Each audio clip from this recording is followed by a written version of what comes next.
Hi everyone, Tara Johnson here, and I pray that you are enjoying a lovely afternoon. I'm here in Arkansas, enjoying a rare, mild January day. So I know it's supposed to get colder later on this week, so I'm enjoying the sunshine while I can and the milder breezes. But I've had several questions recently coming at me in private messenger and all these different things, and I thought I'll just take a few moments while it's nice outside and take care of all of them all at once. And first, I want to thank the ladies of East Union Baptist Church in Hensley, Arkansas for having me out this past Friday night for their refuel program. It was such a fun night. We spent a few minutes and talked about the importance of being in 2019. We talked about those pesky resolutions that none of us like and that none of us can keep, apparently. And we talked about putting away our to-do list. No more to-do lists. Instead, this year, 2019, we're going to focus on to be. No more to-dos, to be. What do we want to be? Who do we want to be? And for myself, I know I want to be, I need to be more like Christ. So we've made a to-be list. And I think that's a good goal for 2019 and beyond. So, again, thank you, ladies of East Union. It was so much fun. And we get to do it again soon. But as for all the questions, again, thank you so much to all of you who have picked up Engraved on the Heart. Things are going great with this, and I cannot thank you enough for taking this story into your homes and your hearts and for getting the word out. And for those of you who have been asking, my next book, I'm sorry, it's not a sequel to Micah and Kizzy's story, but I do have good news.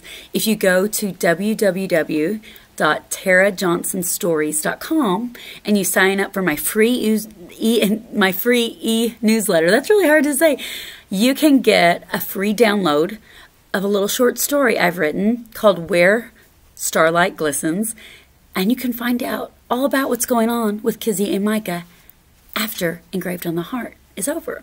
So you'll get a sneak peek into their life in Philadelphia and what they've been up to since they had to leave Savannah. So do that. Again, www.tarajohnsonstories.com. So since the next story isn't a sequel, and I know the word's out now on social media, I get to introduce you to the very next story coming out July 1st, 2019. It's Where Dandelions Bloom. And I'm so excited about this story and the beautiful job that Tyndale has done helping me with the edits and just the gorgeous cover copy and the amazing work that they do across the board to just make this the absolute best story that it can be. And I'm really excited about the theme of this.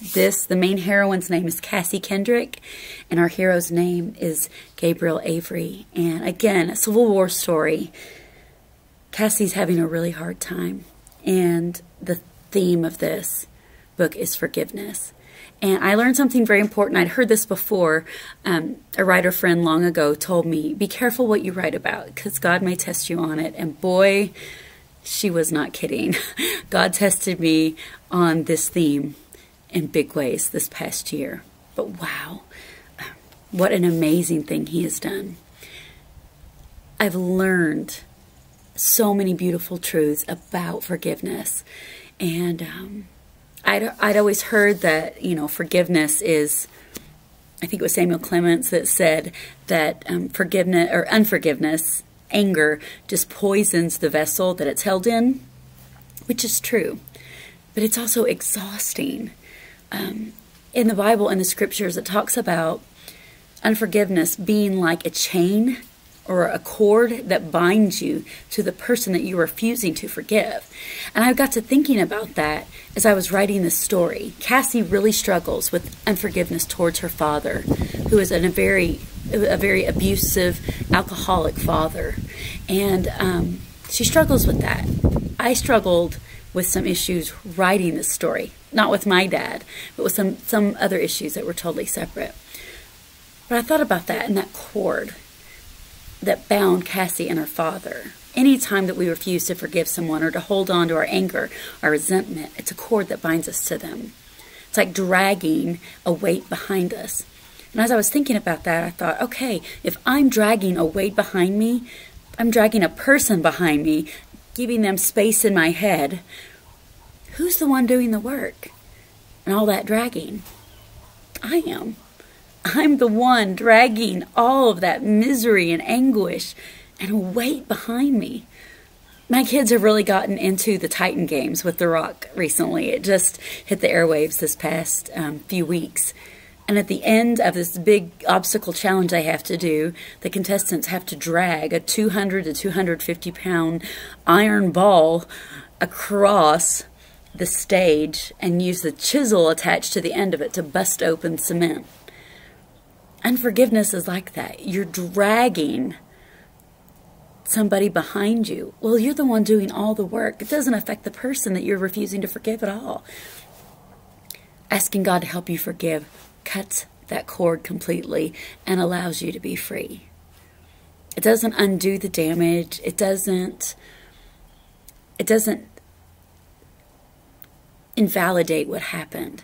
But what it does is say, okay, you know what? Yes, this happened, but I am going to choose to let it go. For my health, for my happiness, for my freedom, and I'm going to trust that God is going to take care of it. I no longer hold a debt over you because of this. I'm going to let it go. There's amazing freedom in that, and that's what Cassie learned and Where Dandelions Bloom as well. I really hope that you'll pick up a copy of this when it's available. Pretty soon they'll be coming, information will be coming about joining the launch team, so you can join that if you're interested. If you've never been on a launch team, it's so much fun. You get to preview the book early a lot of times. You get to help spread the word. There's fun games and contests, and it's a lot of fun. I try my best to make it really fun for you, and yeah, Where Dandelions Bloom. So I would love to hear your feedback on what you think of the cover, maybe what you think of the theme, if there's any struggle that you've had in your life with unforgiveness, what that did to you, or maybe a lesson you've learned about forgiveness along the way. I think there's kind of a misnomer that says, oh, it's so easy to forgive. Once you've done it, it's over and it's finished. No, sometimes you have to readdress it. Sometimes it's not just instantaneous. You have to go back to it multiple times. But God helps you through it, and that's the beauty. That's the beauty of it. Where Dandelions Bloom. And you'll see once you read it why dandelions are so important in this book.